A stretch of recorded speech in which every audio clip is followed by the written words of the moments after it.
பொரிச்ச மீன் பல வகையில என் கண்ணு முன்னாடியே இருக்குது.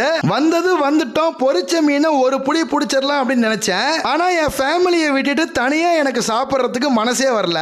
இன்னைக்கு மீன் சாப்பிட்டா நம்ம ஃபேமிலியா தான் சாப்பிடணும் அப்படின்னு சொல்லிட்டு கல் மீன் ஒரு செட்டு என் ஃபேமிலிக்காக ஆர்டர் பண்ணிட்டேன். பொதுவா மீனை எண்ணெயில போட்டு பொரிச்சு எடுக்கிறத விட கல்லுல போட்டு வதக்கி நமக்கு கொடுத்தா ரொம்பவும் பிடிக்கும். ப்ராடக்ட்ஸ் எல்லாம் கொரியர் அனுப்புறதுக்காக ஒரு மணி நேரம் வெளியே வந்திருந்தேன். எங்கப்பா போனீங்க அப்படின்னு சொல்லிட்டு நம்ம ரெயின்ஸ்கா பாப்பா பாருங்க முத்தமா இருக்காங்க. எனக்கு எப்பவுமே நான் தான் அவங்களுக்கு முத்தம் கொடுப்பேன். இப்ப அவங்க எனக்கு முத்தம் கொடுக்க ஆரம்பிச்சிட்டாங்க. ஓகே, நான் கொண்டு வந்த மீன் அண்ட் டிஃபன் எல்லாருமே சாப்பிட ஆரம்பிச்சிட்டோம். நம்ம ரெயின்ஸ்கா பாப்பா பாருங்க தோசை எடுத்து சாப்பிட ஆரம்பிச்சிட்டாங்க. பொரிச்ச மீன் தோசை குருமான்னு ஃபேமிலியா உட்காந்து சாப்பிட ஆரம்பிச்சிட்டோம். பொரிச்ச மீன் உண்மையிலே வேற லெவல் டேஸ்ட், மசாலா எல்லாம் சூப்பரா போட்டிருந்தாங்க. உங்களுக்கும் 290 ஒரு ப்ரௌனி பாக்ஸ் வேணும் அப்படின்னா இந்த வாட்ஸ்அப் நம்பருக்கு மெசேஜ் பண்ணுங்க. இந்த வாட்ஸ்அப் நம்பருக்கு மெசேஜ் பண்ணி உங்க ஆர்டர் நீங்க கன்ஃபார்ம் பண்ணிட்டீங்க அப்படின்னா உங்க ப்ரௌனி உங்க வீட்டுக்கே வந்துடும்.